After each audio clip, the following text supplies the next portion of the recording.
Matthew 7. Do not judge, or you too will be judged. For in the same way you judge others, you will be judged, and with the same measure you use, it will be measured to you. Why do you look at the speck of sawdust in your brother's eye, and pay no attention to the plank in your own eye? How can you say to your brother, "Let me take the speck out of your eye," when all the time there is a plank in your own eye? You hypocrite! First take the plank out of your own eye, and then you will see clearly to remove the speck from your brother's eye. Do not give dogs what is sacred. Do not throw your pearls to pigs. If you do, they may trample them under their feet and turn and tear you to pieces. Ask, and it will be given to you. Seek, and you will find. Knock, and the door will be opened to you. For everyone who asks receives. The one who seeks finds, and to the one who knocks, the door will be opened. Which of you, if your son asks for bread, will you give him a stone? Or if he asks for a fish, will you give him a snake? If you, then, though you're evil, know how to give good gifts to your children, how much more your Father in heaven give good gift to those who ask him. So in everything, do to others what you would have them do to you. For this sums up the law and the prophets. Enter through the narrow gate. For wide is the gate, and broad is the road that leads to destruction, and many enter through it. But small is the gate, and narrow the road that leads to life, and only a few find it. Watch out for false prophets. They come to you in sheep's clothing, but inwardly they are ferocious wolves.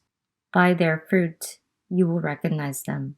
Do people pick grapes from thorn bushes or figs from thistles? Likewise, every good tree bears good fruit, but a bad tree bears bad fruit. A good tree cannot bear bad fruit, and a bad tree cannot bear good fruit. Every tree that does not bear good fruit is cut down and thrown into the fire. Thus by their fruit you recognize them. Not everyone who says to me, "Lord, Lord," will enter the kingdom of heaven, but only the one who does the will of my Father who's in heaven.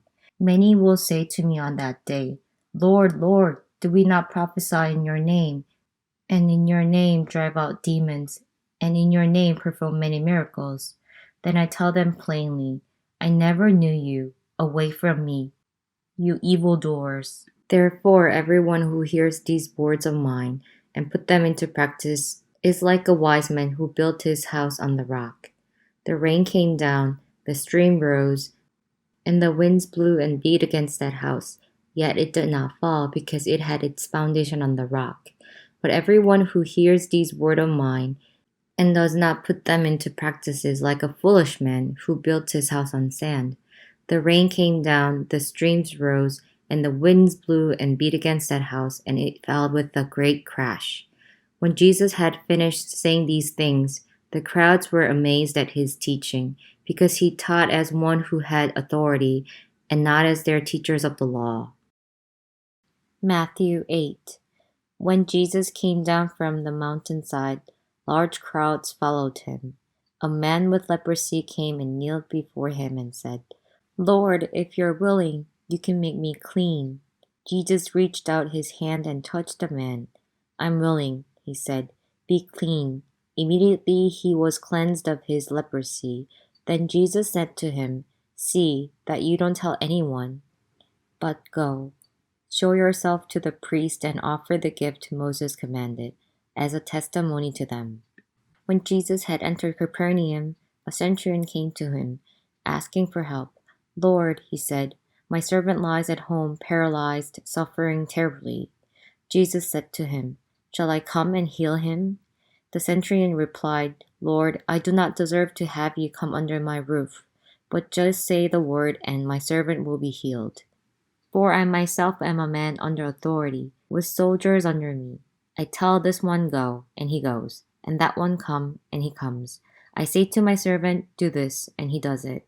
When Jesus heard this, he was amazed and said to those following him, "Truly I tell you, I have not found anyone in Israel with such great faith. I say to you that many will come from the east and the west, and will take their places at the feast with Abraham, Isaac, and Jacob in the kingdom of heaven. But the subjects of the kingdom will be thrown outside into the darkness, where there will be weeping and gnashing of teeth." Then Jesus said to the centurion, "Go, let it be done just as you believe it would." And his servant was healed at that moment.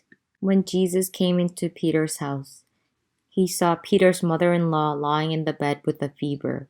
He touched her hand, and the fever left her, and she got up and began to wait on him.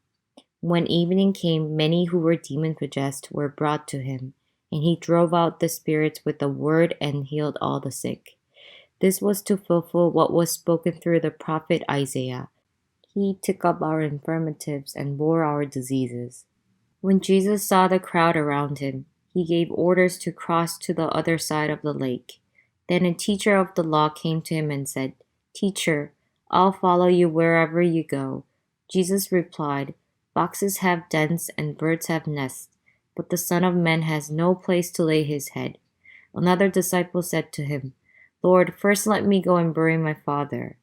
But Jesus told him, "Follow me, and let the dead bury their own dead." Then he got into the boat, and his disciples followed him.